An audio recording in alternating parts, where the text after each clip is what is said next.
배추도 소금치고 재수 없는 년도 소금치고 아주 일석이조네. 상복 위에 허옇게 떨어지는 소금 알갱이를 보며 며느리는 그 자리에 굳어버립니다. 마당 한가운데 절인 배추 심폭이 빨간 양념이 가득 담긴 대야 손뼉을 치며 깔깔거리는 시댁 식구들. 12년을 견뎌온 며느리의 손이 마침내 그 양념 대야를 향해 뻗는 순간 시댁 마당은 시뻘건 색으로 물들기 시작합니다. 그리고 다음 날 아침 시댁 대문 앞에는 누구도 상상하지 못한 한 사람이 서 있었는데요. 과연 며느리는 이 12년의 사슬을 어떻게 끊어낼 수 있을까요? 오늘의 사연 시작합니다. 안녕하세요. 저는 서울 외곽 작은 동네에서 12년째 전업주부로 살고 있는 38살 서지안입니다. 대학 시절엔 잘 나가는 카피라이터를 꿈꿨지만 결혼과 동시에 시어머니의 강요로 모든 걸 접고 맏며느리라는 이름으로 살아왔습니다. 일찍 아버지를 여의고 홀어머니 손에 외동딸로 자란 제가 친정엄마 발인을 혼자 치르고 돌아온 그날 시댁에서 겪은 일을 도저히 혼자 삼킬 수가 없어 이렇게 사연을 신청하게 되었습니다. 새벽 4시 머리맡에서 휴대폰이 요란하게 울렸습니다. 요양병원이라는 글자를 본 순간 손끝부터 차가워졌어요. 이불을 걷고 일어나 앉으니 옆에서 자던 남편이 한쪽 눈을 떴습니다. 여보, 엄마가 방금 돌아가셨대. 내 목소리는 떨리는데 남편은 입을 한 번 쩍 다시고는 다시 베개에 얼굴을 묻었어요. 장모님 연세도 있으신데 어쩌겠어. 일단 좀 자고 가자. 내 귀를 의심했습니다. 12년을 함께 산 사람이 친정엄마 임종 소식에 던진 첫마디가 자고 가자는 말이었죠. 여보, 지금 뭐라고 했어? 아, 새벽부터 왜 그래? 어차피 가도 아침 돼야 절차 시작이야. 1시간만 더 자. 남편이 이불을 머리끝까지 끌어올리며 돌아 누웠습니다. 저는 그 등을 한참 바라보다가 옷장에서 검은색 원피스를 꺼냈어요. 손이 떨려서 단추 하나 채우는데 한참 걸렸습니다. 옷을 다 입고 거울 앞에 섰을 때 결국 시댁에 전화를 걸었어요. 신호가 2번 가기도 전에 시어머니가 받았습니다. 이 새벽에 무슨 일이냐? 어머님, 친정엄마가 방금 돌아가셨어요. 수화기 너머에서 짧은 한숨이 들렸어요. 위로의 말 한마디가 나올 줄 알았는데 시어머니의 입에서 나온 건 전혀 다른 말이었습니다. 예, 김장 사흘 남았는데 사부인이 하필 이때 가시냐? 저는 거울 속 제 얼굴을 멍하니 쳐다봤어요. 어머님, 안 그래도 절인 배추 심폭이 주문해놨다. 사부인 워낙 친척 왕래도 없으셨다며. 빈소에 손님이나 오겠냐? 우리까지 거기 줄 줄이 갈 형편은 아니다. 조의금 한 푼 붙이지 않겠다는 말을 그렇게 돌려서 했습니다. 저는 입술을 깨물었어요. 어머님, 그래도 애미야, 일은 일이고 산 사람은 살아야지. 발인 끝나면 바로 김장하러 와라. 전화는 그렇게 끊어졌습니다. 병원에서 빈소로 엄마를 옮기는 동안에도 남편은 오지 않았어요. 저는 텅 빈 빈소 한가운데 엄마의 영정 사진을 끌어안고 앉아 있었습니다. 사진 속 엄마는 분식집 앞치마를 두른 채 환하게 웃고 있었어요. 엄마가 운영하시던 분식집 단골 어르신 3분이 새벽에 달려오셨고 대학 동기인 세영이 첫 차를 타고 부랴부랴 올라왔습니다. 세영이 빈소에 들어서자마자 제 손을 잡았어요. 지안아, 신랑은 어디 있어? 세영아, 그 사람 안 와. 뭐? 장모님 돌아가셨는데? 김장 도와드린대. 시어머니가. 세영이 입을 벌렸다가 다시 다물었습니다. 무슨 말을 하려다가 제 얼굴을 보고는 그저 어깨만 끌어안아 주었어요. 둘째 날 오후 3시쯤 빈소문이 열렸습니다. 신우이가 검은 옷도 아닌 베이지색 코트 차림으로 들어왔어요. 손에는 부의금 봉투 대신 휴대폰만 들려 있었습니다. 형님, 여기 계셨네요. 신우이가 저를 보며 어색하게 웃었어요. 아가씨, 와줘서 고마워요. 근데 형님, 어머니가 김장 도우러 오라는데 언제 오실 거예요? 저는 신우이의 얼굴을 빤히 쳐다봤습니다. 지금 그 말 하러 왔어요? 아니, 그게 아니라 어머니가 자꾸 물어보셔서요. 오빠도 벌써 시댁에 와 있고, 신우이가 손목시계를 흘끔 봤어요. 저 약속 있어서 30분만 있다 갈게요. 형님, 그래도 빨리 마무리하시고 오세요. 어머니 혼자 절인 배추 다 못 만지세요. 신우이는 정확히 30분을 채우고 일어섰습니다. 빈소 입구에서 한번 뒤돌아보더니 부이함에는 손도 대지 않은 채 그대로 나갔어요. 세영이 그 뒷모습을 보며 작게 한숨을 쉬었습니다.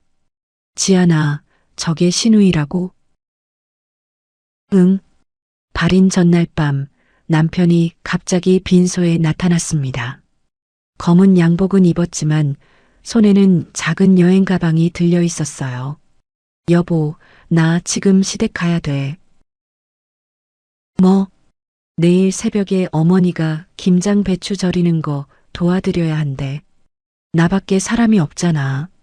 미경이 신랑은 사업 때문에 못 오고. 여보, 내일 우리 엄마 발인이야. 남편이 시계를 보더니 입을 삐죽 내밀었어요. 발인은 아침에 잠깐이면 끝나잖아. 어차피 나가도 할 일 없고 어머니가 새벽부터 기다리신대.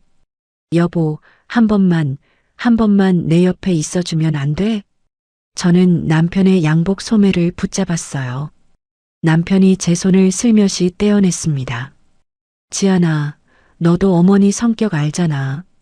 내가 안 가면 한 달 내내 시달려. 너 김장 끝나고 시댁 와서 봐. 알았지? 남편은 정말 그렇게 빈소를 나갔습니다.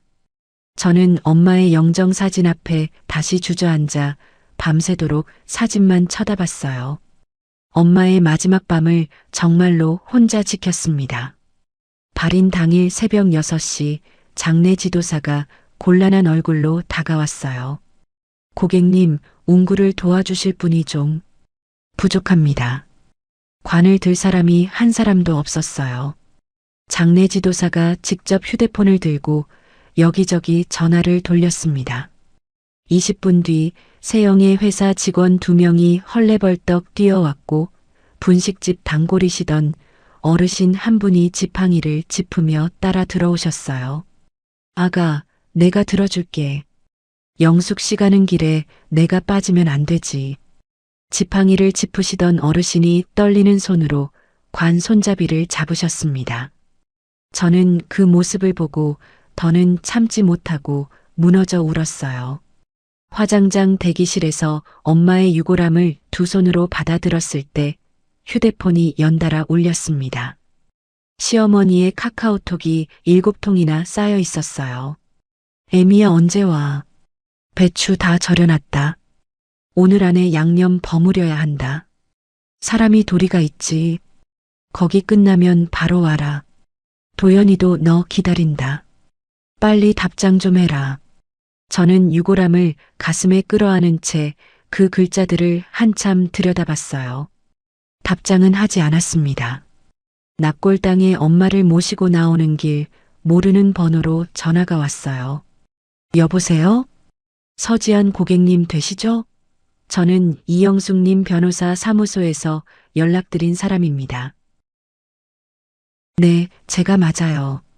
고객님, 어머님께서 3년 전에 저희 쪽에 유언 공정증서와 함께 사후 집행을 맡겨두신 서류가 있습니다. 발인 끝나시는 대로 한번 들러주셔야 합니다. 엄마가 변호사를 통해 무언가 남겨두셨다는 말이 머릿속에 들어오질 않았어요. 저는 그저 멍한 목소리로 대답했습니다.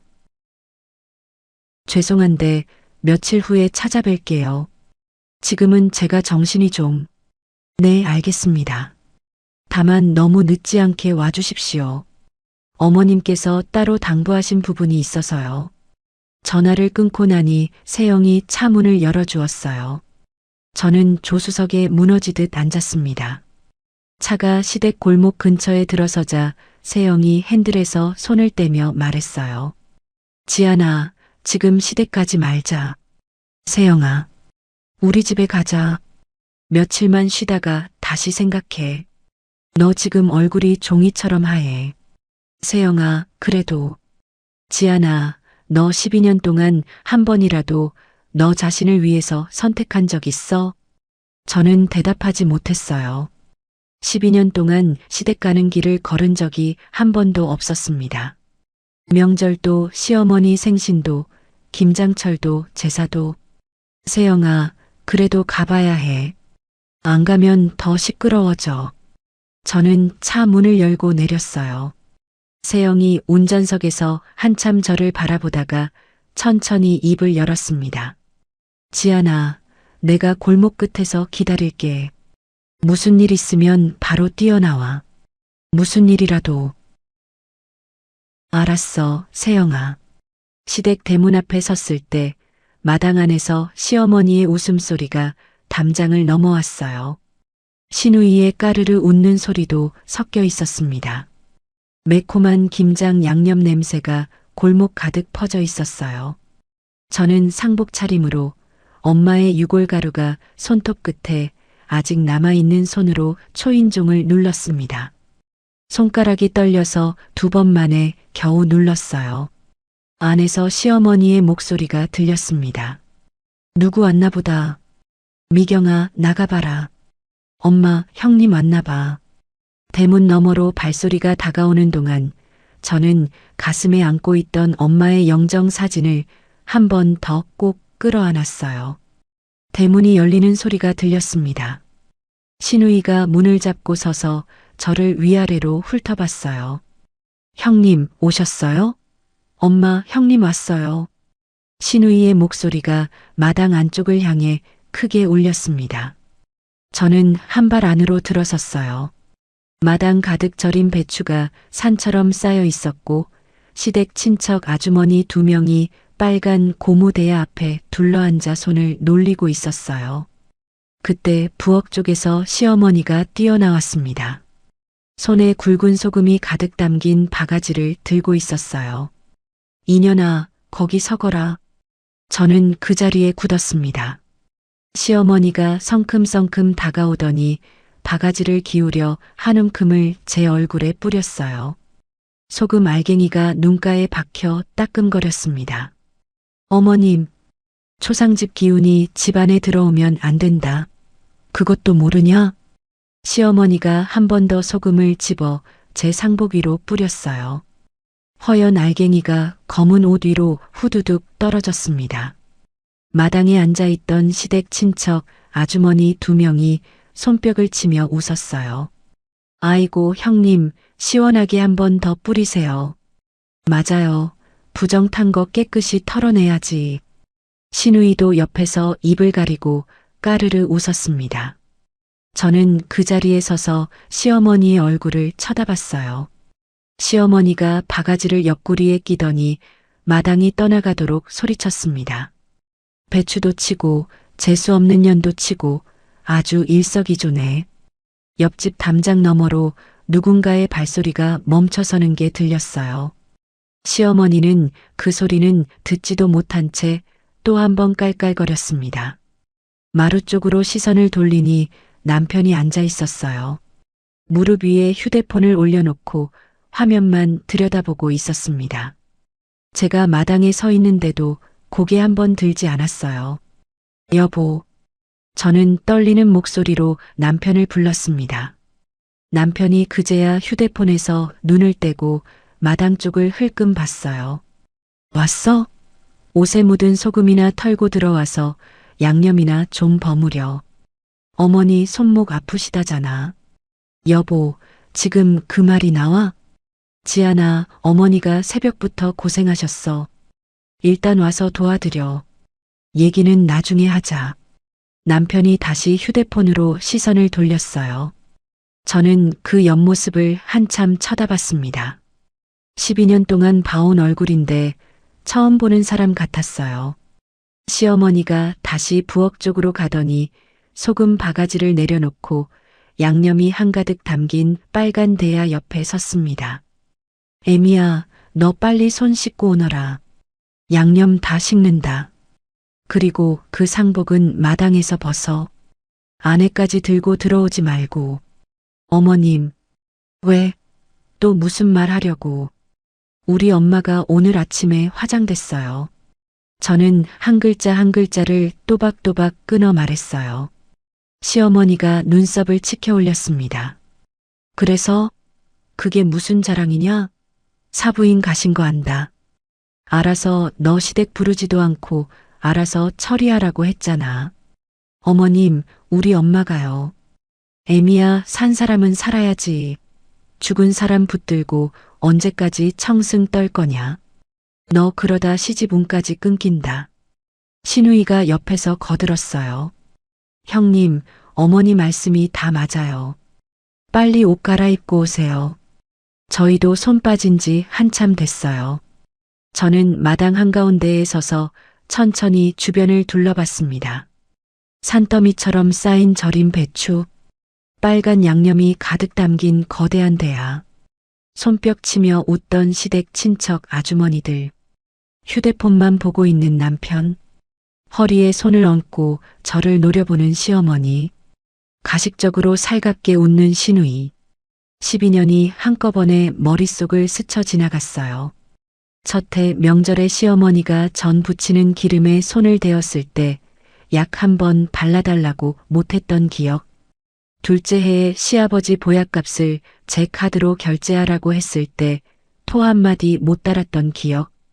시누이의 결혼식 패백 음식까지 제가 다 차렸던 기억. 엄마가 분식집 일하시느라 손목이 아프다고 하셨을 때 시어머니 김장하느라 친정 한 번 못 갔던 기억. 그 모든 기억의 끝에 어제 새벽 영정 사진을 끌어안고 혼자 보낸 빈소가 있었어요. 저는 천천히 마루 쪽으로 걸어갔습니다.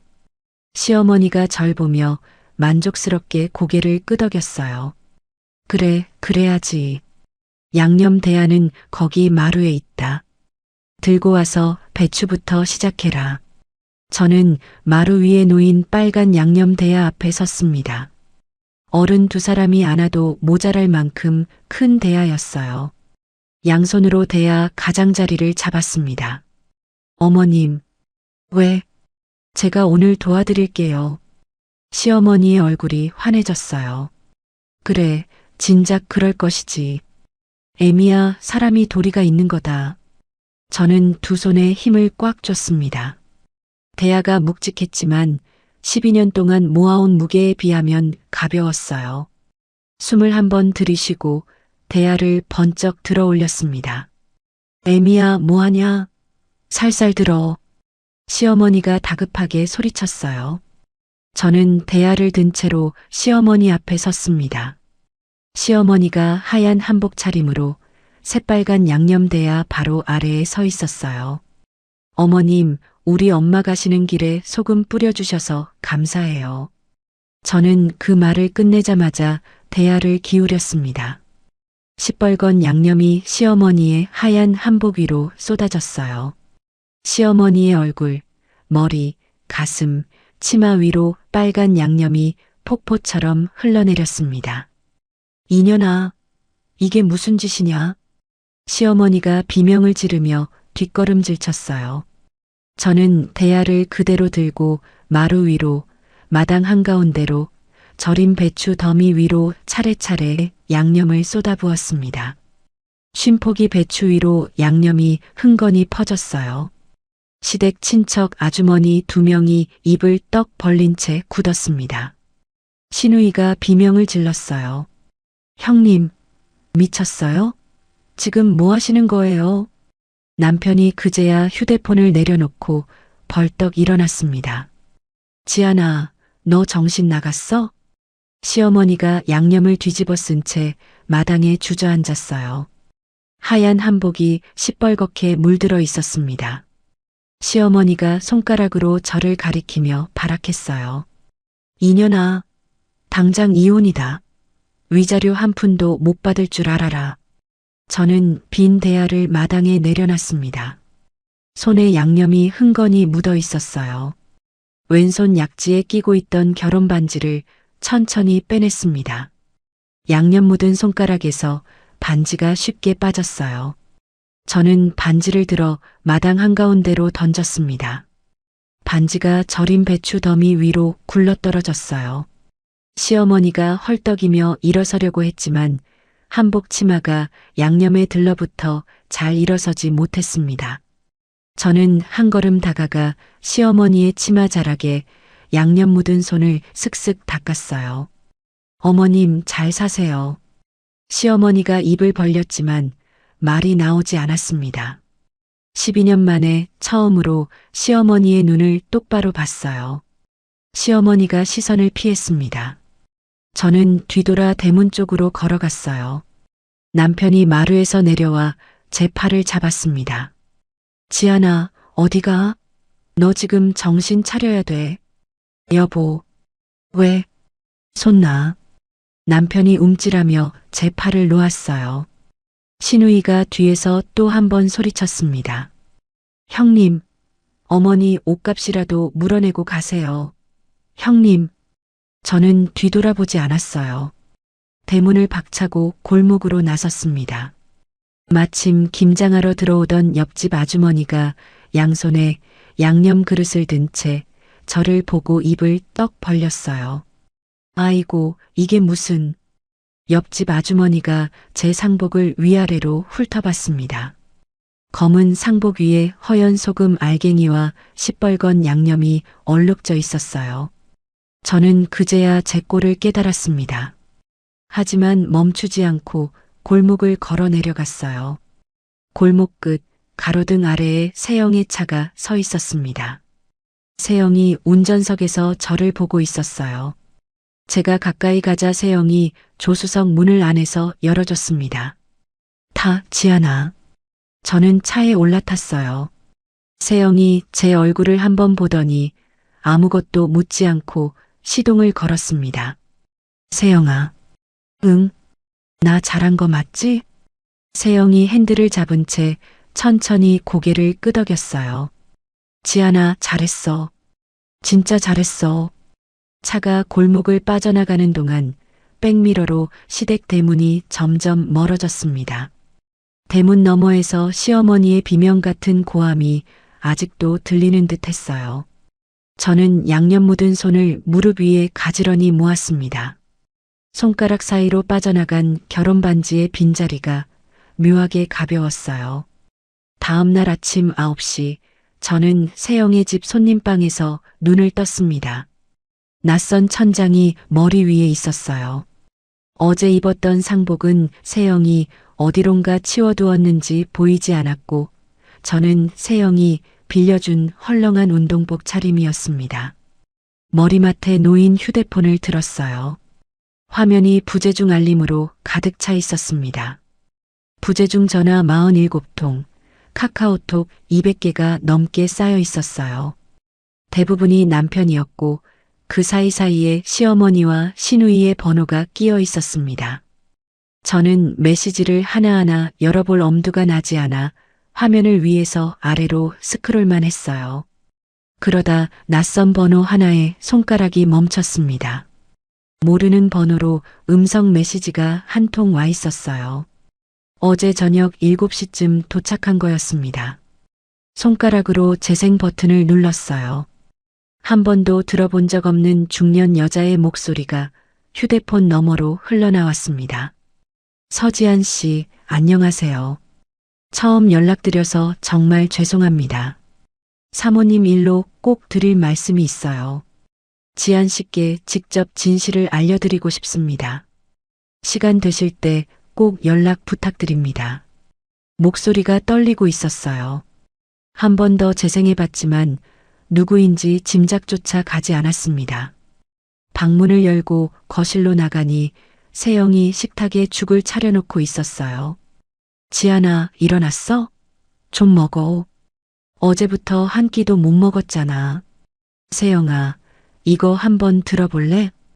저는 휴대폰을 식탁 위에 올려놓고 음성 메시지를 다시 재생했습니다. 세영이 죽그릇을 내려놓고 귀를 기울였어요. 누구야? 모르는 사람이야? 응, 모르는 번호야. 어제 저녁에 왔어. 세영이 입술을 깨물었습니다. 지안아, 일단 죽부터 먹어. 그러고 천천히 생각하자. 그때 세영의 휴대폰이 짧게 울렸어요. 세영이 화면을 들여다보더니 미간을 찌푸렸습니다. 지안아, 너 동네 부녀의 단톡방 아직 안 나갔지? 못 나갔어. 그게 왜? 옆집 아주머니가 영상 하나 올렸나 봐. 너희 동네 사람들이 다 보고 있어. 저는 숟가락을 내려놓고 휴대폰을 다시 열었습니다. 단체방에 빨간 숫자가 새파랗게 늘어나 있었어요. 화면을 누르자 첫 번째 영상이 떴습니다. 영상 속에는 시댁 마당이 있었어요. 밤사이 시뻘건 양념을 뒤집어 쓴 절인 배추 쉼포기가 무더기로 쌓여 있었습니다. 시큼한 냄새가 화면 너머로 풍기는 것 같았어요.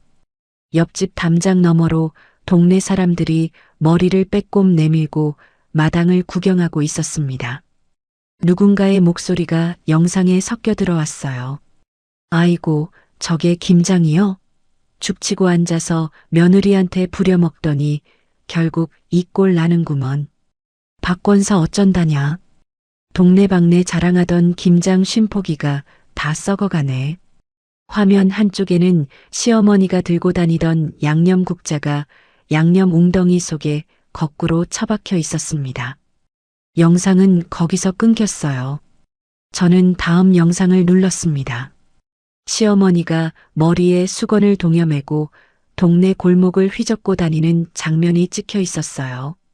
미용실 앞에서 두 손을 휘저으며 누구한테 호소하는 듯한 모습이었습니다. 아이고, 글쎄, 우리 며느리가 미쳤다니까. 친정엄마 죽고 정신줄을 놓았어. 김장 양념을 다 엎어버리고 나갔다니까. 미용실 원장이 어색하게 웃으며 시어머니의 등을 토닥였어요. 시어머니는 거기서 멈추지 않고 옆 떡집으로 들어갔습니다. 영상이 흔들리는 걸 보니 옆집 아주머니가 시어머니를 미행하면서 찍은 모양이었어요. 아이고, 떡집 사장님, 우리 며느리 얘기 좀 들어보소. 12년을 키워줬더니 어제 그 짓을 했다니까. 떡집 사장이 떡 봉지를 만지작거리며 시선을 피했습니다. 박 권사님, 일단 진정하시고요. 내가 어떻게 진정해. 절인 배추 쉼포기가 다 썩어간다고. 새 한복도 다 버렸어. 저는 영상을 멈추고 세영의 얼굴을 봤어요. 세영아, 어떡해. 세영이 식탁 너머로 손을 뻗어 제 손등을 가볍게 두드렸습니다. 지안아, 네가 잘못한 거 아니야. 저건 너희 시어머니가 12년 동안 쌓아온 결과야. 저는 죽을 한 숟가락 떠 입에 넣었어요. 목으로 잘 넘어가지 않았습니다. 오전 11시쯤 단체방에 새 알림이 또 울렸어요. 옆집 아주머니가 세 번째 영상을 올린 거였습니다. 저는 세영과 머리를 맞대고 화면을 들여다봤어요. 영상 속에 시댁 대문 앞이 보였습니다. 처음 보는 중년 여자가 한 손에 노란 서류 봉투를 들고 다른 한 손으로는 14살쯤 되어 보이는 남자아이의 손을 잡고 서 있었어요. 아이는 교복 차림이었고 어딘가 시아버지의 얼굴을 빼닮아 있었습니다. 영상 속 여자가 시댁 초인종을 눌렀어요. 잠시 후 대문이 열리고 시아버지가 마당으로 나왔습니다. 시아버지는 여자와 아이를 보더니 그 자리에 굳어버렸어요. 여보, 우리 이제 그만해요. 이 아이도 다 컸어요. 영상 속 여자가 떨리는 목소리로 말했습니다. 시아버지의 얼굴이 새파랗게 질렸어요. 당신 여기 왜 왔어? 미쳤어? 여보, 이제 더는 못 기다리겠어요. 이 아이가 아빠 없이 14년을 컸어요. 여자가 노란 서류 봉투에서 종이를 꺼내 시아버지에게 내밀었습니다. 종이 위에 적힌 글자가 영상 화질로도 또렷이 보였어요. 유전자 검사 결과지였습니다. 시아버지의 손이 부들부들 떨리고 있었어요. 서류를 잡으려다가 놓치고 다시 잡으려다가 놓쳤습니다. 영상은 거기서 끊겼어요. 저는 휴대폰을 든 채 한참 동안 화면만 들여다봤습니다. 세영도 옆에서 입을 다물고 있었어요. 지안아, 너 어제 받았던 그 음성 메시지. 그 여자 목소리, 영상 속 저 여자 목소리랑 비교해봐. 저는 음성 메시지를 다시 재생했어요. 이어서 영상 속 여자의 목소리도 다시 들어봤습니다. 같은 목소리였어요. 떨리는 톤도 끝을 살짝 끌어내리는 말투도 똑같았습니다. 세영아, 이 사람이 누구야? 지안아, 시아버지 쪽 사람일 가능성이 커. 어제 너한테 먼저 연락한 거 보면 너한테 뭔가 말하려고 했던 거야. 그때 다시 휴대폰이 울렸어요. 신우이였습니다. 저는 한참을 망설이다가 화면을 위로 밀어 통화 대신 메시지를 열었어요. 형님, 엄마가 충격으로 쓰러지셨어요. 지금 응급실이에요. 형님, 빨리 와주세요. 형님, 제발이요. 문장 사이마다 우는 이모티콘이 잔뜩 붙어 있었어요. 저는 세영에게 휴대폰을 보여줬습니다. 세영이 화면을 보더니 코웃음을 쳤어요. 지안아, 너 가지 마. 안 가. 저는 휴대폰을 식탁 위에 엎어두었어요. 화면이 더는 보이지 않도록. 그때 휴대폰이 한 번 더 울렸습니다. 다른 번호였어요. 저는 휴대폰을 다시 뒤집었습니다. 화면에 엄마의 변호사 사무소 이름이 떠 있었어요. 망설이다가 통화 버튼을 눌렀습니다. 여보세요? 서지안 고객님이시죠? 어제 연락드렸던 변호사 사무소입니다. 네, 변호사님. 고객님, 오늘 오후 2시에 꼭 사무소로 와주셔야 합니다. 어머님께서 남기신 서류 집행을 더는 미룰 수가 없어요. 변호사의 목소리는 정중했지만 단호했습니다. 변호사님, 저 오늘은 좀 힘들 것 같은데요. 고객님, 어머님께서 생전에 따로 부탁하신 내용이 있어서요. 발인 끝나고 사흘 안에는 반드시 알려드려야 한다고 못 박아 두셨습니다. 저는 휴대폰을 꽉 쥐었어요. 엄마가요? 네, 어머님께서 직접 그렇게 말씀하셨습니다. 오후 2시에 뵙겠습니다. 전화가 끊긴 후에도 저는 한참 동안 휴대폰을 손에서 놓지 못했습니다. 세영이 식탁 너머에서 조용히 저를 바라보고 있었어요. 지안아, 같이 갈까? 응, 세영아. 같이 가줘. 저는 천천히 일어나 옷장 쪽으로 걸어갔어요. 어제 시댁 마당에서 김장 양념을 엎어버린 손에 오늘은 엄마가 남긴 무언가가 쥐어질 차례였습니다. 오후 2시 변호사 사무소 문을 열고 들어섰을 때 변호사가 자리에서 일어나 정중하게 인사를 건넸습니다. 머리가 희끗희끗한 50대 후반의 남자였어요.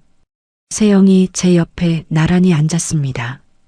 고객님 오시느라 고생 많으셨습니다. 어머님 일은 다시 한번 깊은 위로의 말씀드립니다. 네, 감사합니다. 변호사가 책상 위에 두꺼운 서류철 하나와 누런 봉투, 그리고 작은 통장 하나를 차례로 올려놓았어요. 고객님, 어머님께서 3년 전 저희 쪽에 유언 공정증서를 작성하셨습니다. 그리고 사후에 이 3가지를 따님께 꼭 직접 전달해달라고 부탁하셨어요. 저는 통장을 먼저 집어들었습니다. 손바닥만 한 적금 통장이었어요. 표지에는 엄마의 또박또박한 글씨가 적혀 있었습니다. 내 딸 지안이 도망갈 때 쓸 돈. 그 한 줄을 읽는 순간 숨이 턱 막혔어요. 손가락이 떨려서 통장을 펼치기까지 한참 걸렸습니다. 첫 장에는 12년 전 날짜가 찍혀 있었어요. 매달 50만 원씩 한 번도 거르지 않고 입금된 기록이 빼곡하게 적혀 있었습니다. 마지막 줄을 봤더니 잔액이 7,200만 원이 넘었어요. 엄마가 분식집에서 떡볶이 한 그릇 3,000원, 김밥 한 줄 2,500원에 팔아서 한 푼, 두 푼 모은 돈이었습니다. 엄마가요? 저는 통장을 가슴에 끌어안았어요. 세영이 제 어깨에 손을 얹었습니다. 지안아, 천천히 봐. 변호사가 누런 봉투를 제 쪽으로 밀어주었어요. 고객님, 이 안에 어머님 손편지가 있습니다. 그리고 봉투 뒤쪽에 따로 동봉해 두신 자료도 있고요. 저는 봉투를 열었습니다. 편지지 여러 장이 들어 있었어요. 엄마의 글씨가 한 장 한 장 빼곡하게 채워져 있었습니다. 내 딸 지안에게 이 편지를 네가 읽고 있다면 엄마는 이미 내 곁에 없을 거다. 미안하다. 먼저 가서 미안하다. 엄마는 네가 시집간 첫 해부터 알고 있었어. 그 집 사람들이 너를 어떻게 대하는지, 사위가 어떤 사람인지, 사돈이 어떤 사람인지. 엄마가 너한테 한 번도 말 안 한 이유는 네가 상처받을까 봐. 내 자존심 상할까 봐. 혹시라도 네가 엄마 때문에 더 비참해질까 봐. 그래서 엄마는 입을 다물고 대신 매달 너 도망갈 돈을 모았다. 50만 원씩 한 달도 안 거르고. 이 돈은 내 거다. 네가 그 집에서 나올 때 쓸 돈이다. 저는 편지를 든 손이 떨려서 다음 장을 넘기지 못했어요. 세영이 휴지를 한 장 뽑아서 제 손에 쥐어주었습니다. 눈물이 편지지 위로 후두둑 떨어지는 걸 그제야 알았어요. 다음 장을 넘겼습니다. 지안아, 엄마가 사위 일도 알고 있다. 3년 전쯤이었나? 엄마가 우연히 시장에서 사위를 봤어. 어떤 젊은 여자랑 호텔 앞에서 같이 있더라. 엄마가 그 자리에서 사진을 찍었다. 엄마가 이걸 너한테 보여주면 너는 무너질 것 같았다. 그래서 변호사 선생님께 맡겨두고 혹시라도 네가 그 집을 나올 결심을 하면 그때 꼭 보여드리라고 부탁했어. 엄마가 직접 받아둔 영수증도 같이 넣어뒀다. 호텔 이름이랑 날짜가 찍혀 있을 거다. 엄마는 봉투 뒷주머니에 사진 몇 장과 종이, 영수증 사본을 따로 끼워두셨어요. 저는 떨리는 손으로 사진을 한 장 꺼냈습니다. 호텔 입구에 남편이 서 있었어요. 옆에 젊은 여자가 팔짱을 끼고 있었습니다. 사진 아래쪽에 엄마가 직접 날짜를 적어두셨어요. 세영이 사진을 흘끔 보더니 입술을 깨물었습니다. 지안아, 어머님이 다 알고 계셨구나. 세영아, 엄마가 우리 엄마가. 저는 더 말을 잇지 못했어요. 변호사가 잠시 자리를 비켜주려는 듯 일어섰지만 제가 손을 들어 만류했습니다. 지금 혼자가 되면 더 무너질 것 같았어요. 변호사가 다시 자리에 앉으며 두꺼운 서류철을 펼쳤습니다. 고객님, 어머님 명의로 되어 있는 상가 건물이 한 채 더 있습니다. 상가 건물이요? 네. 분식집이 있던 그 건물 전체입니다. 어머님께서 30년 전에 매입하셨고 그동안 따님께는 말씀 안 하셨던 것 같습니다. 저는 변호사의 얼굴을 멍하니 쳐다봤어요. 엄마는 분식집을 늘 임대로 운영하시는 줄 알았습니다. 세입자처럼 매달 월세 걱정을 하시던 모습이 떠올랐어요. 변호사님, 그게 정말이에요? 네, 어머님께서 따님이 결혼 생활에 흔들리지 않으시도록 일부러 말씀 안 하셨다고 하셨습니다.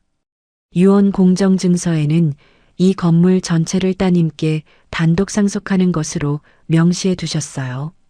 현재 시세로는 5억 정도 됩니다. 세영이 옆에서 길게 한숨을 내쉬었습니다. 어머님이 진짜 다 준비해 두셨네. 저는 통장과 편지와 사진을 한꺼번에 끌어안았어요.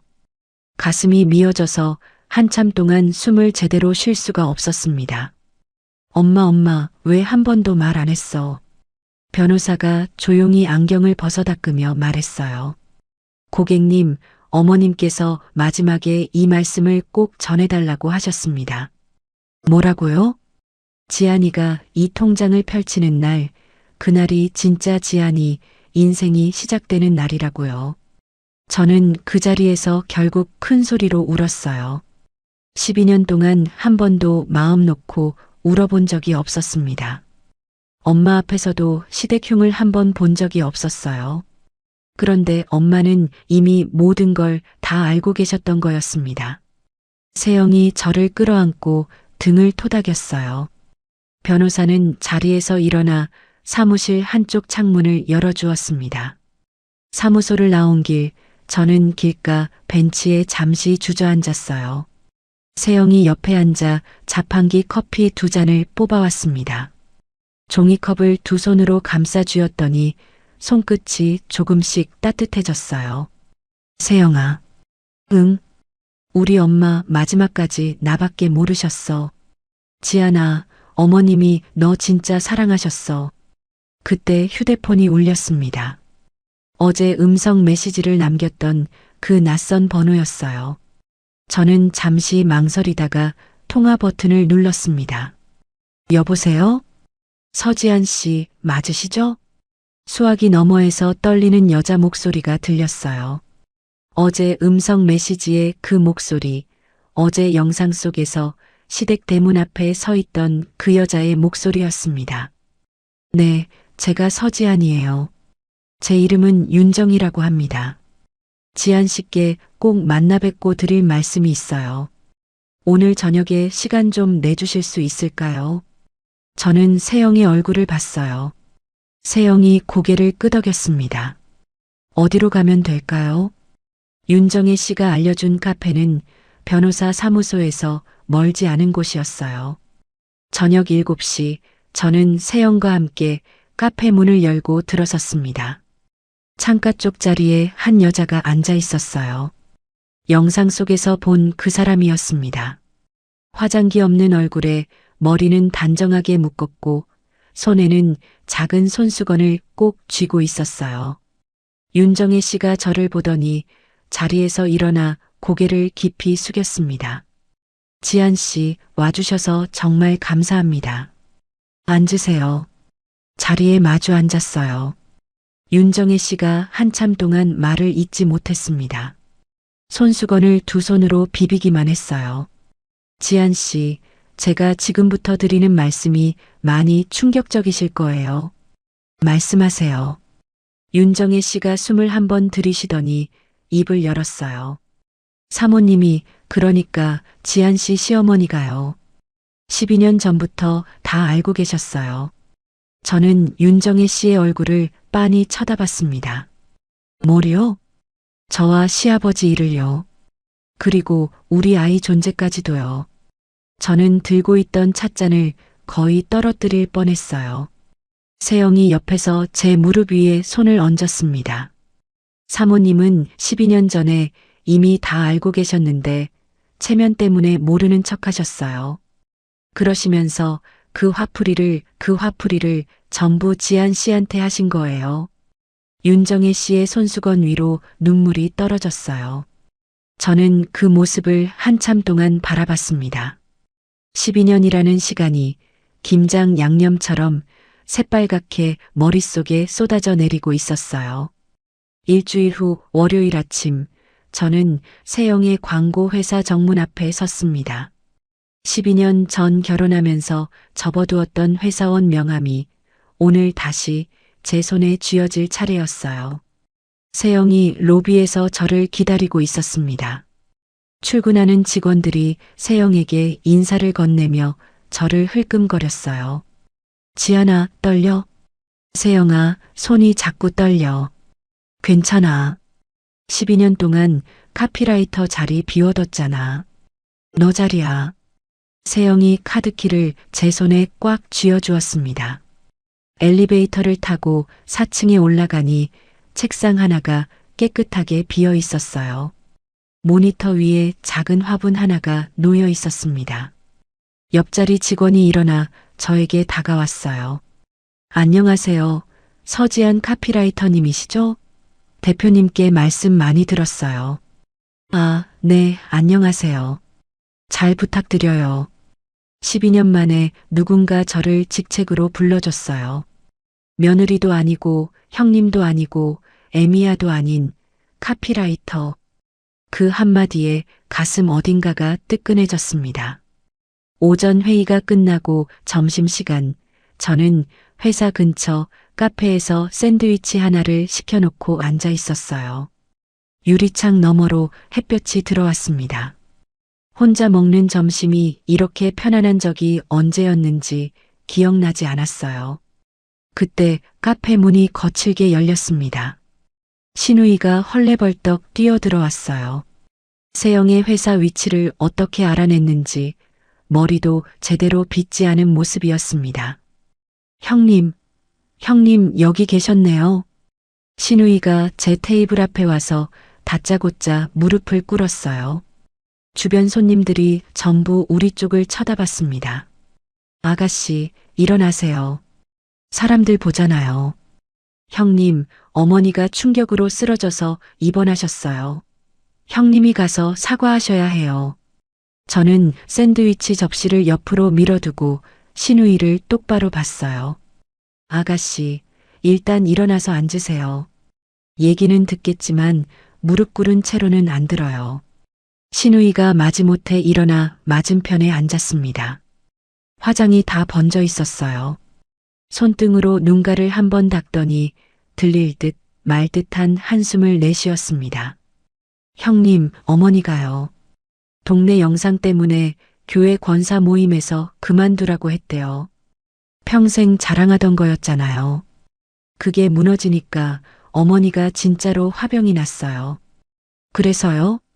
형님이 가서 무릎 꿇고 사과만 좀 해주세요. 한 번만요. 형님. 저는 한참 동안 신우이의 얼굴을 들여다봤어요. 어제까지만 해도 사촌 동생 같던 얼굴이 오늘은 낯설게 보였습니다. 아가씨, 진짜로 사과 받으러 온 거예요? 신우이가 잠시 입을 다물었어요. 입술을 잘근잘근 깨물더니 어깨가 한번 들썩였습니다. 그러더니 갑자기 어조가 달라졌어요. 형님, 사실은요. 저희 신랑 사업 자금으로 엄마한테 5천만 원을 빌렸어요. 근데 엄마가 쓰러지셔서 그 돈을 어떻게 정리해야 할지 모르겠어요. 형님이 보증만 좀 서주시면. 저는 들고 있던 커피잔을 천천히 내려놓았습니다. 신우이가 제 표정을 살피며 말꼬리를 흐렸어요. 형님, 한 번만요. 한 번만 도와주세요. 우리 신랑 부도나면 저도 같이 죽어요. 엄마도 지금 누워 계셔서 저 돌볼 사람이 형님밖에 없어요. 조금 전까지 어머니라고 부르던 입에서 엄마라는 말이 자연스럽게 쏟아져 나왔어요. 저는 그 변화를 가만히 지켜봤습니다. 아가씨. 네, 형님. 제가 가방에서 뭐 좀 꺼낼게요. 저는 가방에서 두꺼운 노트 한 권을 꺼냈어요. 12년 동안 제가 시댁에 보낸 돈을 빠짐없이 적어둔 가계부였습니다. 시댁 갈 때마다 영수증을 챙겨서 매달 정리해 두던 거였어요. 아가씨, 한 장씩 넘겨가면서 보세요. 신우이가 가계부를 펼쳤습니다. 첫 장에 결혼 첫해 명절 음식값 87만 원이 적혀 있었어요. 다음 장에는 시아버지 보약값 230만 원. 그 다음 장에는 신우이의 결혼 패백 음식값 150만 원. 페이지가 넘어갈수록 신우이의 얼굴이 굳어갔습니다. 형님, 이게 아가씨가 신혼여행 다녀와서 제 카드로 결제한 가전제품 영수증도 거기 있어요. 셋째 장 보세요. 신우이가 손가락으로 페이지를 한 장 넘겼어요. 세탁기와 건조기 합쳐서 380만 원이 찍혀 있었습니다. 형님, 이거 그때 오빠가 결제하라고. 아가씨, 12년 동안 제가 시댁에 들어간 돈이 가계부 마지막 장에 정리돼 있어요. 한번 보시겠어요? 신우이가 떨리는 손으로 마지막 장을 펼쳤어요. 숫자 하나가 빨간 글씨로 동그라미 쳐져 있었습니다. 8,400만 원. 아가씨, 받을 돈부터 정산하시죠. 그러면 보증 얘기 다시 들어볼게요. 신우이가 가계부를 책상 위에 떨어뜨렸어요. 입술이 부들부들 떨리고 있었습니다. 형님, 지금 이게 진심이세요? 아가씨, 12년 동안 한 번도 진심이 아닌 적이 없었어요. 그쪽이 듣지 않으셨을 뿐이에요. 그때 카페 문이 열리고 세영이 들어왔어요. 세영이 신우이를 한번 훑어보더니 정중하게 손짓을 했습니다. 실례지만 여기는 저희 회사 직원이 점심 식사 중인 자리입니다. 일정이 있으시면 미리 연락 부탁드릴게요. 누구세요? 형님이랑 무슨 사이세요? 저는 이 회사 대표입니다. 일어나 주시겠습니까? 세영이 한 손으로 신우이의 의자를 살짝 빼냈어요. 신우이가 마지못해 일어섰습니다. 얼굴이 새빨개졌어요. 형님, 두고 봐요. 엄마가 알면 가만히 안 두실 거예요. 신우이가 카페 문 앞에서 한 번 더 소리쳤어요. 이 배은망덕한 년, 12년 동안 우리 집에서 밥 먹고 살았으면서 카페 안 손님들이 일제히 우리 쪽을 쳐다봤습니다. 신우이는 결국 카페 직원의 안내를 받으며 문 밖으로 떠밀려 나갔어요.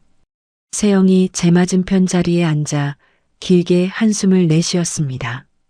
지안아, 괜찮아? 세영아, 나 아직 멀쩡해. 별로 떨리지도 않아. 진짜 멀쩡해 보여. 저는 식어버린 커피를 한 모금 마셨어요. 12년 전이었으면 신우이가 한마디만 해도 무릎을 꿇었을 거예요. 오늘은 손끝이 조금도 떨리지 않았습니다. 며칠 후 저녁 세영이 회사 옥상에서 저에게 캔커피 하나를 건네주었어요. 지안아, 너희 시아버지 쪽 소식 들었어? 뭔데? 윤정혜 씨한테서 전화 왔었어. 시아버지가 시어머니한테 정식으로 이혼하자고 했대. 30년 동안 시어머니 명의로 돼 있던 그 아파트, 재산 나누자고 정식으로 신청 들어갔대. 저는 캔커피를 손에 든 채 옥상 난간 너머로 시선을 옮겼습니다. 서울 밤하늘의 비행기 한 대가 천천히 지나가고 있었어요.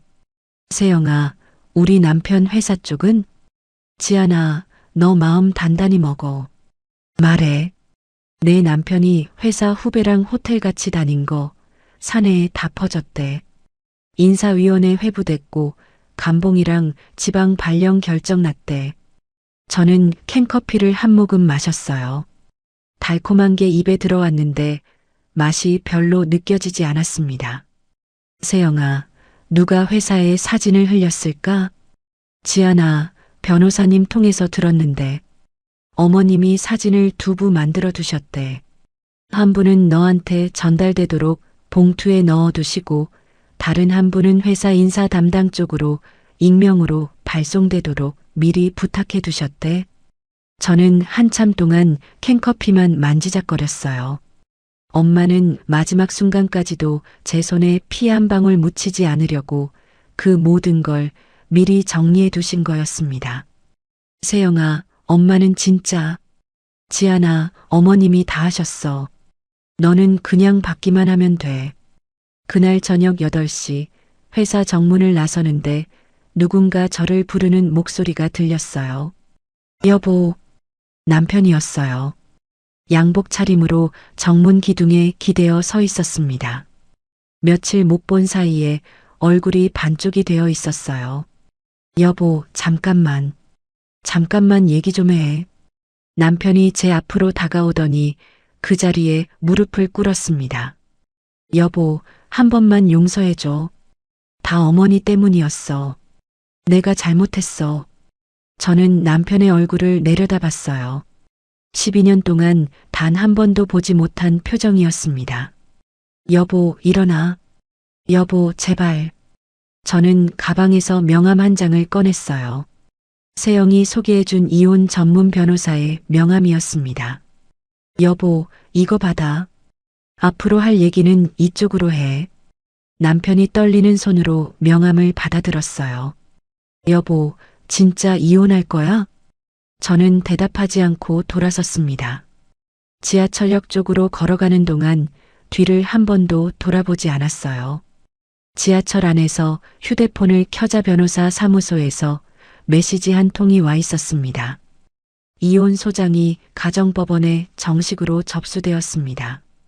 위자료와 재산분할 청구도 함께 진행됩니다. 저는 휴대폰 화면을 한참 동안 들여다봤어요. 지하철 창문에 비친 제 얼굴이 12년 만에 처음으로 낯설지 않았습니다. 조정기일 당일 아침, 저는 거울 앞에서 짙은 남색 정장의 단추를 하나씩 채웠습니다. 엄마가 남겨준 통장에서 처음으로 꺼낸 돈으로 산 옷이었어요. 거울 속에 저는 12년 만에 처음으로 며느리가 아닌 한 사람으로 서 있었습니다. 세영이 현관문 앞에서 차 키를 흔들었어요. 지안아, 차로 같이 가자. 법원 앞 주차장에 미리 자리 잡아둘게. 세영아, 같이 가줘서 고마워. 지안아, 오늘 너 그냥 가만히 앉아있기만 해도 돼. 변호사님이 다 알아서 해주실 거야. 가정법원 정문 앞에 도착했을 때 멀리서 휠체어 하나가 보였어요. 시어머니가 화려한 자주색 한복 차림으로 휠체어에 앉아 있었습니다. 환자복도 아니고 평소에 교회 갈 때나 입던 그 한복이었어요. 시누이가 그 옆에 서서 휴대폰을 귀에 대고 있었습니다. 바람결에 시누이의 목소리가 또렷이 들렸어요. 네 언니, 빨리 오세요. 구경 올 사람들 더 불러요. 형님 망신 주려면 사람 많아야 돼요. 저는 그 자리에 잠시 멈춰 섰어요. 세영이 제 팔을 가만히 잡았습니다. 지안아, 듣고 가만히 둬. 다 증거야. 저는 시누이 옆을 그대로 지나쳤어요. 시어머니가 휠체어에서 저를 노려보며 입을 비죽거렸습니다. 애미야, 너 오늘 한번 보자. 내가 5천만 원 받아낼 거다. 저는 시어머니에게 가볍게 고개만 숙이고 법원 안으로 들어갔어요. 12년 동안 보지 못한 시어머니의 그 표정이 오늘은 이상하리만치 작아 보였습니다. 조정실은 생각보다 작았어요. 긴 테이블 가운데에 조정위원이 앉아 있었고 양쪽으로 마주보고 앉는 자리였습니다. 저는 제 변호사 옆에 앉았어요. 맞은편에는 남편이 고개를 푹 숙인 채 앉아 있었고 그 옆에 시어머니 측 변호사가 두꺼운 서류철을 정리하고 있었습니다. 시어머니는 휠체어 그대로 끌고 들어와 남편 뒤편에 자리를 잡았어요. 조정위원이 안경을 고쳤으며 입을 열었습니다. 양쪽 다 자리 잡으셨죠? 오늘은 첫 조정기일입니다. 우선 청구하신 내용부터 차례로 들어보겠습니다. 시어머니 측 변호사가 먼저 헛기침을 했어요. 조정위원님, 저희 쪽 청구사항부터 말씀드리겠습니다. 며느리 되시는 분이 시어머님의 한복과 김장 재료를 고의로 망쳐버렸습니다. 한복값과 김장 재료비 그리고 정신적 피해까지 합쳐서 5천만 원의 손해배상을 청구합니다. 조정위원이 안경 너머로 시어머니 쪽을 흘끔 봤어요. 한복 한 벌에 5천만 원이요? 아닙니다. 조정위원님. 한복은 새 한복이고 김장 재료가 50폭이었고 거기에 정신적 충격까지 합산한 금액입니다. 저는 옆에 앉은 변호사를 한번 봤어요. 변호사가 가볍게 고개를 끄덕이며 자기 서류철을 천천히 펼쳤습니다. 조정위원님, 그러면 저희 쪽 자료부터 정리해서 제출하겠습니다. 변호사가 첫 번째 서류 묶음을 조정위원 앞에 올려놓았어요. 첫째, 사건 당일 시댁 마당에서 있었던 일을 담은 영상입니다. 옆집에 사시는 분이 직접 촬영해서 동네 단체방에 올린 자료고요. 조정위원이 영상 파일이 담긴 USB를 받아들었어요. 내용 간단히 말씀해 주시겠습니까? 네. 친정어머니 발인 당일 며느리분이 상복 차림으로 시댁에 도착하자 시어머님이 굵은 소금을 며느리 얼굴에 뿌리시는 장면입니다. 그리고 재수 없는 년도 친다는 발언을 시어머님이 직접 하신 장면도 함께 녹화돼 있습니다.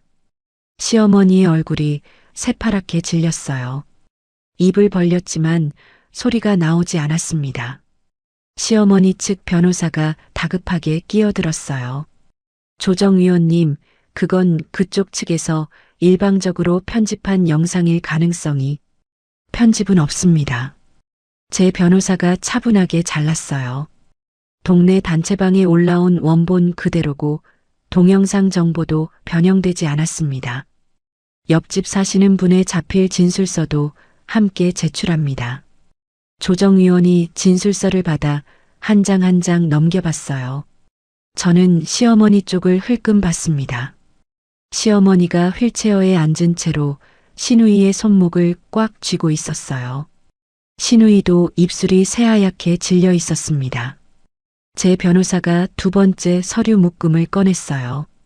다음은 남편 되시는 분의 외도 관련 자료입니다.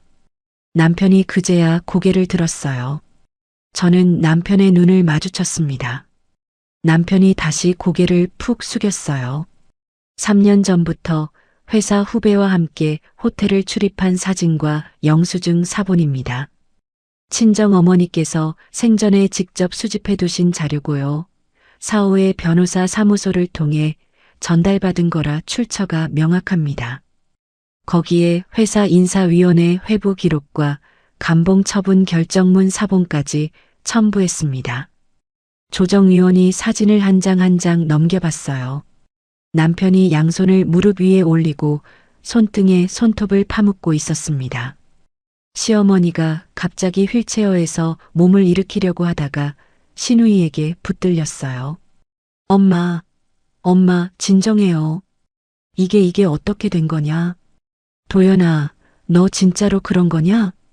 남편이 끝내 대답하지 않았어요. 시어머니의 손이 부들부들 떨리고 있었습니다. 제 변호사가 마지막 서류 한 장을 꺼냈어요. 마지막으로 시아버님 쪽 관련 자료도 한 장 첨부했습니다.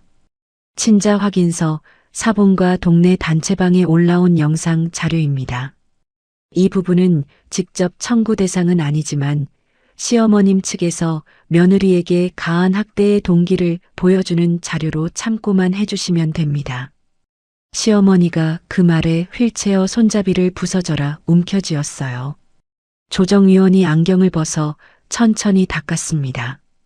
오늘은 일단 양쪽 자료를 다 받아보고 다음 기일에 정식으로 검토하겠습니다. 그쪽 손해배상 청구는 솔직히 말씀드리면 받아들이기 어려울 것 같습니다. 시어머니 측 변호사가 입을 다물었어요. 시어머니는 휠체어에 그대로 무너지듯 주저앉았습니다. 제 변호사가 정리한 의견서를 마지막으로 제출했어요. 저희 쪽에서는 위자료 5천만 원과 재산 분할을 정식으로 청구합니다. 자료는 모두 갖춰져 있습니다. 조정실 문이 열리고 모두가 자리에서 일어났습니다. 시어머니가 휠체어를 시누이에게 밀게 하며 먼저 나갔어요. 법원 정문 앞에서 저는 세영과 변호사를 양옆에 두고 천천히 걸어 나왔습니다. 그때 뒤에서 시어머니의 비명 같은 외침이 들렸어요. 이년아, 거기서. 시어머니가 휠체어를 박차고 일어나 저에게 달려들었습니다. 시누이가 다급하게 시어머니의 한복 자락을 붙들었어요. 엄마, 안 돼요. 사람들 본다고요. 나라, 내가 전염 멱살을 잡아야겠다.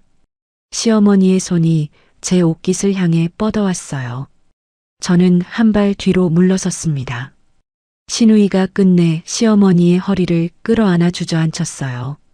마침 인도를 지나가던 행인 한 명이 그 광경을 휴대폰으로 찍고 있었습니다. 그날 밤 그 영상은 다시 동네 단체방으로 흘러들어왔어요. 며칠 후 2차 조정기일 다시 만난 남편의 태도가 완전히 달라져 있었습니다. 변호사 옆자리에 앉자마자 남편이 갑자기 입을 열었어요. 조정위원님, 제가 한 말씀만 드리겠습니다. 말씀하세요. 재판장님, 다 어머니 때문입니다. 제가 어머니 말씀 안 듣고 살았어야 했어요. 어머니가 며느리한테 그렇게만 안 했어도 이 지경까지는. 시어머니가 그 말에 휠체어에서 벌떡 일어났어요. 한복 치마가 휘날렸습니다. 시어머니의 손바닥이 정확히 남편의 뺨에 꽂혔어요. 짝! 조정실 안이 일순간 조용해졌습니다. 남편이 한 손으로 뺨을 감싸 쥐었어요. 엄마 진짜 왜 그래? 이 짐승만도 못한 놈아. 내 입에서 그딴 소리가 나와. 12년 동안 너 끼고 돈 게 누군데? 누가 너 결혼시켜줬는데? 신우이가 다급하게 시어머니를 말렸어요. 엄마, 진정해요. 조정위원님 보고 계세요. 조정위원이 조용히 안경을 벗으며 길게 한숨을 쉬었습니다. 양쪽 다 진정해 주시고요. 이 상태로는 조정이 어렵겠습니다. 정식 재판으로 넘기겠습니다. 조정실 문이 열리고 변호사가 제 어깨를 가볍게 두드렸어요. 복도로 나오는 동안 제 변호사가 귓속말을 했습니다. 고객님, 분위기는 완전히 우리 쪽이에요. 정식 재판과도 결과는 거의 정해진 거나 다름없어요. 저는 변호사 쪽으로 가만히 고개를 끄덕였어요. 복도 끝에서 시어머니가 신우이의 부축을 받으며 절뚝거리며 걸어가는 모습이 보였습니다. 12년 동안 한 번도 흔들리지 않을 것 같던 그 뒷모습이 오늘은 한복 자락이 끌리는 만큼 작아져 있었어요. 세영이 법원 정문 앞에서 차 문을 열어주며 말했습니다. 지안아, 점심 뭐 먹을래? 세영아, 떡볶이. 떡볶이? 엄마가 만들어주던 거 비슷한 거 먹고 싶어?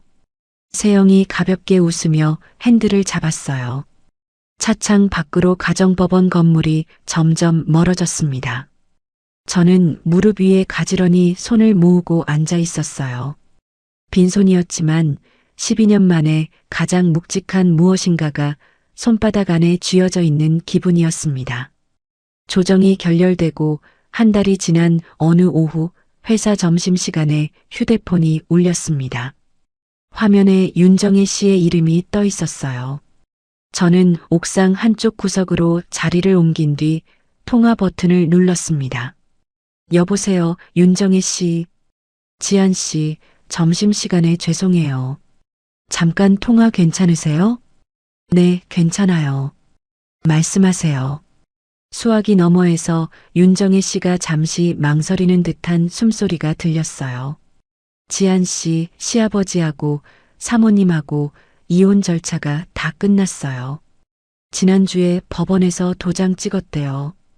벌써요? 네. 시아버지가 워낙 조용히 마무리하고 싶어 하셔서요.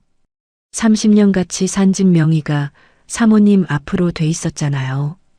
그 절반을 시아버지가 받으셨고 그 중에서 일부를 저랑 아이 앞으로 미리 정리해 주시기로 했어요.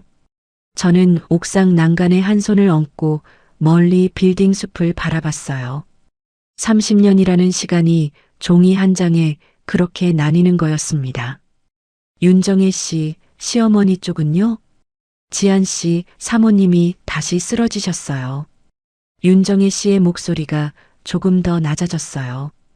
퇴원해서 집에 돌아오자마자 시아버지가 이혼 서류 들고 왔다고 해요. 그 자리에서 또 쓰러지셔서 이번에는 가벼운 뇌경색 진단을 받으셨대요. 말씀이 조금 어눌해지셨다고 들었어요. 저는 한참 동안 대답하지 못했습니다. 미운 사람이었어요. 12년 동안 단 한 번도 따뜻하게 말을 건넨 적이 없는 사람이었습니다. 그런데도 그 소식을 듣는 순간 가슴 한쪽이 묘하게 묵직했어요. 지안 씨, 거기 계세요? 네, 윤정혜 씨. 알려주셔서 고마워요. 전화를 끊고 옥상에서 한참을 서 있었습니다. 세영이 옥상 문을 빼꼼 열며 저를 불렀어요. 지안아, 점심 뭐 시켜놨는데 안 내려와? 세영아, 시어머니 쓰러지셨대. 세영이 한 발 다가오더니 제 옆에 나란히 섰어요. 뇌경색? 응. 가볍게 오신 거래. 지안아, 그쪽 일은 그쪽 일이야. 너 신경 쓰지 마. 세영아, 안 가. 안 갈 거야. 그냥 알려주는 거야. 세영이 가만히 고개를 끄덕였습니다. 며칠 뒤 오후 신우이의 카톡이 또 쏟아졌어요. 형님, 엄마 통장 비밀번호가 다 바뀌었어요. 엄마 보험금도 못 찾아요. 시아버지가 다 정리해버렸나 봐요. 형님, 한 번만 도와주세요. 저희 신랑 사업이 진짜로 부도났어요. 빚쟁이들이 집까지 찾아와요. 저는 카톡을 읽지 않고 그대로 두었어요. 며칠 후 신우이의 번호가 갑자기 끊겼습니다. 세영이 알아본 바로는 신우이 부부가 모텔을 전전하고 있다는 소식이 동네에 돌고 있다고 했어요. 신랑의 사업이 완전히 부도가 났고 빚쟁이들 때문에 집에 들어가지도 못한 채 짐 하나만 챙겨서 도망 다니는 신세였습니다. 같은 주 금요일 저녁 회사에서 야근을 마치고 나오는데 세영이 차에서 저를 기다리고 있었어요. 지안아, 저녁 안 먹었지? 같이 먹으러 가자. 세영아, 무슨 일 있어? 세영이 운전석에서 핸들을 만지작거리다가 천천히 입을 열었습니다. 지안아, 내 남편 회사 동기한테서 연락이 왔어. 회사 동기? 누구? 신입 때부터 친했던 박 과장이라는 사람. 너도 결혼식 때 봤을걸? 그 사람이 너한테 전해달라고. 저는 안전벨트를 매며 세영의 옆 얼굴을 봤어요. 세영아, 뭐라고 했는데? 내 남편이 결국 회사 그만뒀대. 인사위원회 처분 못 견디고 자진 퇴사했대. 저는 차창 너머로 어두워지는 도시를 바라봤습니다. 빨간 신호등이 사거리에 줄지어 켜져 있었어요. 세영아, 그 후배는? 그 후배도 등 돌렸대. 사내에 소문 다 퍼지니까 자기는 유부남인 줄 몰랐다고 그러더래. 거짓말이야, 당연히. 다 알고 있었을 텐데. 저는 가만히 한숨을 내쉬었어요. 미움이라는 감정도 12년 동안 너무 오래 들고 있으면 결국 무게가 가벼워지는 모양이었습니다. 세영아, 떡볶이 먹으러 가자. 또 떡볶이야? 엄마 가게 자리에 새로 들어온 분식집이 있대. 거기 한번 가보고 싶어? 그날 저녁 저는 일부러 시댁이 있는 동네 근처를 지나갔어요. 시댁 골목 입구에서 차를 잠시 세웠습니다. 세영이 운전석에서 저를 한번 흘끔 봤어요. 지안아, 들어갈 거야? 아니, 멀리서 한 번만 보고 가자. 골목 끝 시댁 거실에 불이 켜져 있었어요. 유리창 너머로 소파에 웅크리고 앉아있는 남편의 실루엣이 보였습니다. 어깨가 늘어진 모습이었어요. 안방 쪽 창문에서는 다른 목소리가 새어나왔습니다. 윤정혜 씨와 그 아이의 목소리였어요. 여보, 저녁 다 됐어요. 어서 드세요. 엄마, 아빠는 어디 계셔? 아빠 곧 오실 거야. 손 씻고 와. 저는 그 자리에 한참을 서 있었어요. 30년 가까이 시어머니가 살던 그 집에서 이제는 다른 가족의 저녁 풍경이 흘러나오고 있었습니다. 세영이 차 시동을 다시 걸며 조용히 말했어요. 지안아, 이제 가자. 응, 세영아. 가자. 차가 골목을 빠져나오는데 마음 한구석이 묘하게 가벼웠습니다. 미련도 분노도 아닌 그저 12년이라는 시간이 거기 그 집과 함께 멀어지고 있다는 감각이었어요. 다음 날 아침 저는 변호사 사무소를 다시 찾았습니다. 엄마가 남겨주신 그 상가 건물의 1층에 작은 광고 사무실을 차리기로 마음먹은 거였어요. 변호사가 서류 한 장을 건네주며 말했습니다. 고객님, 어머님 명의 건물 1층 공실이 정리됐습니다. 2층은 어떻게 하실 거예요? 변호사님, 2층은 무료 법률 상담 공간으로 쓰고 싶어요. 상담료? 네. 저처럼 시집살이로 힘들어하는 분들이나 한부모 가정 여성분들이 부담 없이 들를 수 있는 공간이요. 변호사가 안경 너머로 저를 한번 보더니 가만히 웃었어요. 어머님께서 이 얘기 들으셨으면 좋아하셨을 것 같습니다. 이름도 정했어요. 뭐로요? 영숙의 방. 우리 엄마 이름이 영숙이거든요. 변호사가 천천히 고개를 끄덕였습니다. 2주 후 토요일 아침 사무실 개업식 날이었어요. 빨간 리본을 입구에 묶어두고 안쪽에는 떡과 음료를 차려놓았습니다. 가장 먼저 도착한 분들은 엄마 분식집 단골이시던 어르신들이었어요. 지팡이를 짚으신 그 어르신이 떨리는 손으로 화환 하나를 들고 오셨습니다. 아가, 영숙이가 하늘에서 좋아하겠다. 우리도 영숙이 보러 자주 올게. 저는 어르신의 손을 두 손으로 꼭 잡았어요. 세영의 회사 동료들이 줄지어 들어왔고 변호사도 정장 차림으로 와주셨습니다. 윤정혜 씨까지 작은 꽃다발 하나를 들고 조용히 가게 한쪽에 자리를 잡았어요. 오후가 되자 가게 안이 사람들로 가득 찼습니다. 저는 한쪽 구석에 서서 그 모습을 가만히 바라봤어요. 12년 만에 진심으로 웃었습니다.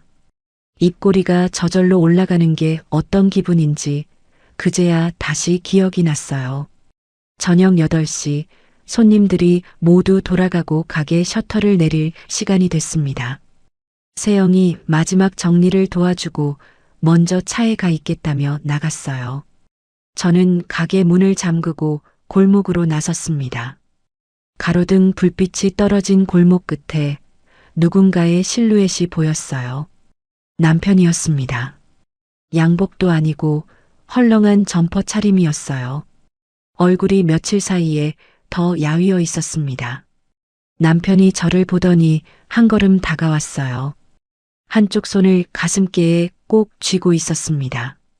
무언가를 손바닥 안에 감춰둔 모습이었어요.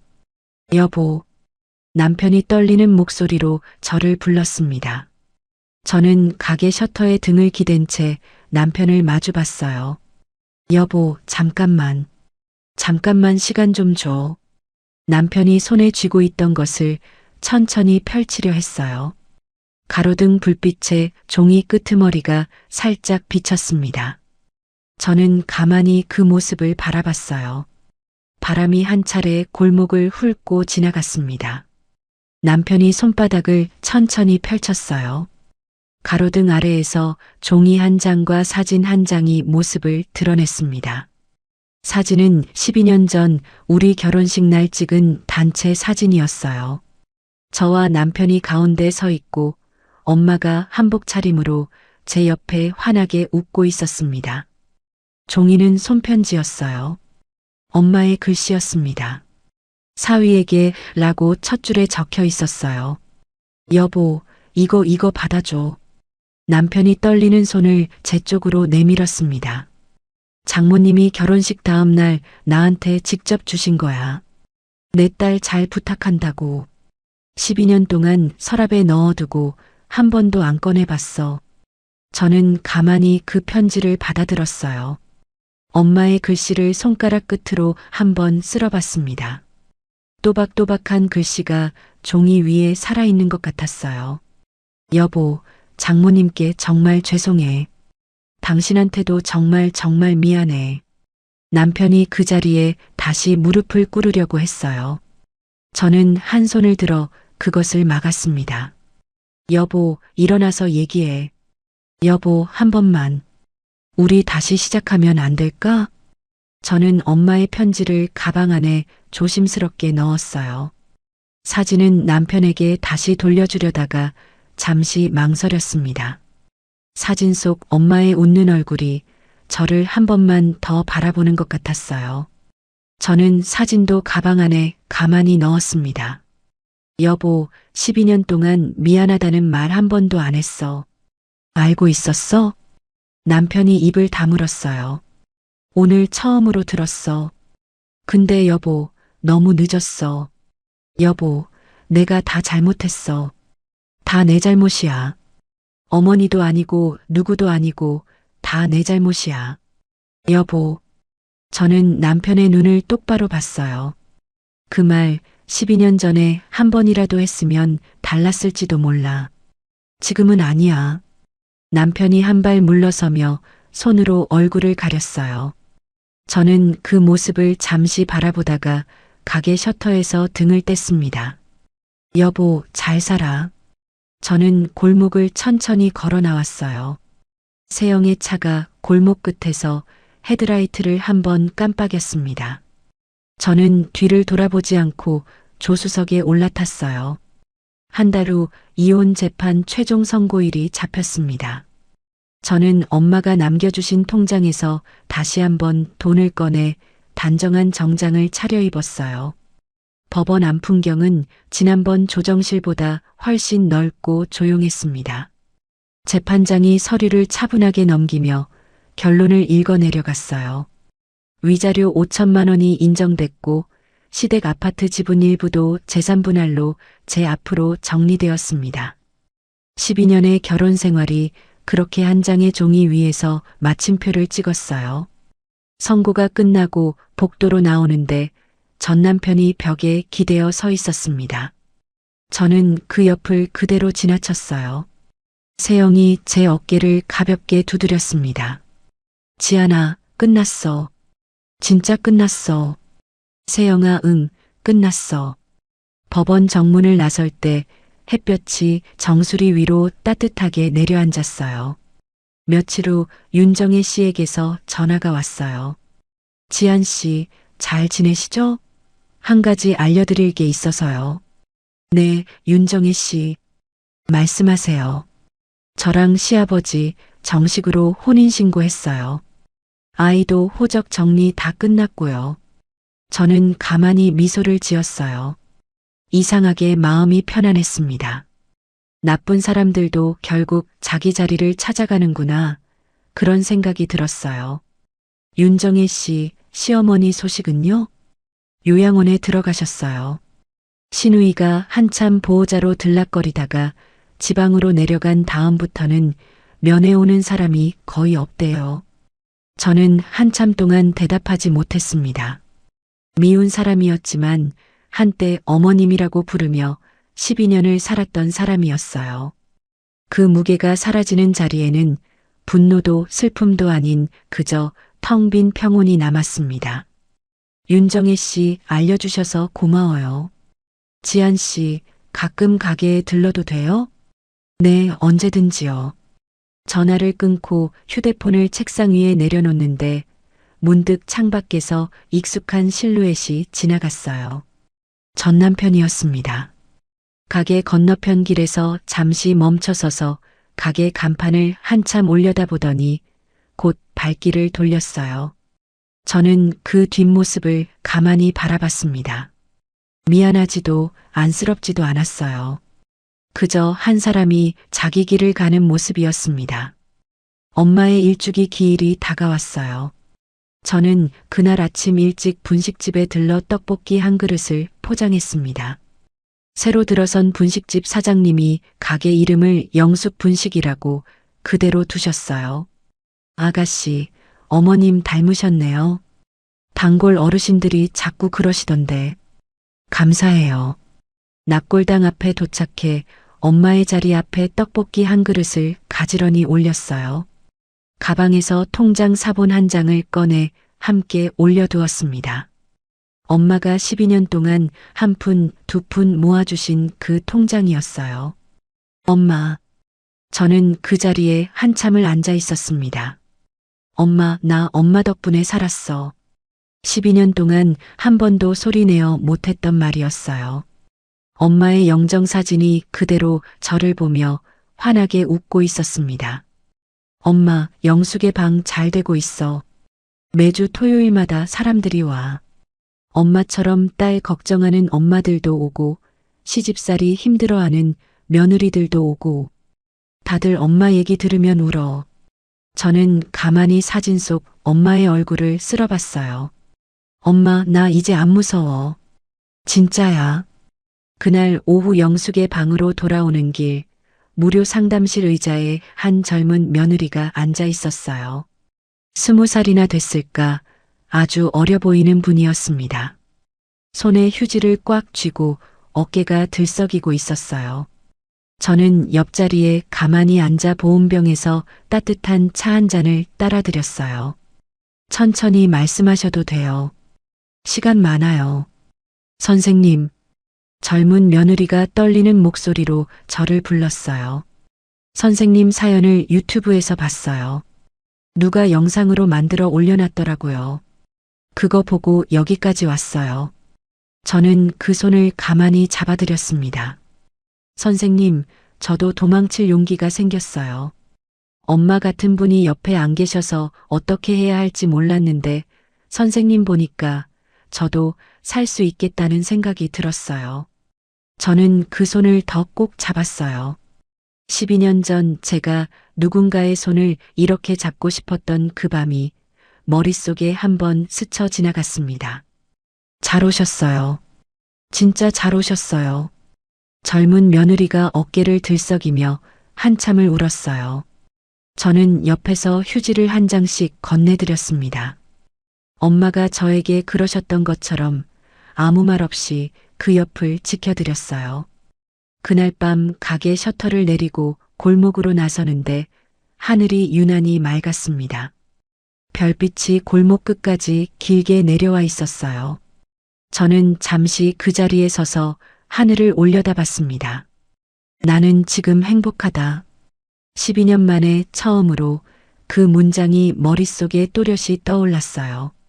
누가 가르쳐 주지 않아도, 누가 물어보지 않아도 그저 가슴 안쪽에서 자연스럽게 솟아오른 문장이었습니다. 가방 안에 든 엄마의 편지가 묵직하게 어깨끈을 잡아당겼어요. 저는 그 무게를 천천히 다시 메고 골목길을 걸어 나갔습니다. 엄마가 12년 동안 모아주신 그 돈으로 산 구두굽이 골목 바닥에 또각또각 소리를 냈어요. 그 발걸음 소리가 오늘은 어쩐지 엄마가 옆에서 같이 걸어주시는 것 같았습니다. 여러분, 오늘 제 이야기 어떠셨나요? 12년이라는 시간 동안 저는 단 한 번도 제 이름으로 불려본 적이 없었습니다. 며느리, 형님, 애미야. 그 호칭들 뒤에 숨어 진짜 저는 점점 사라지고 있었어요.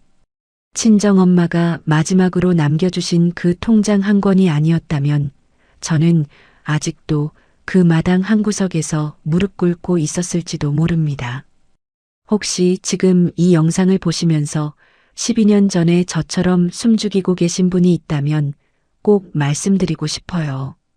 도망치는 건 부끄러운 일이 아니에요. 사람들은 정작 본인은 한 번도 참아본 적 없는 사람들이더라고요.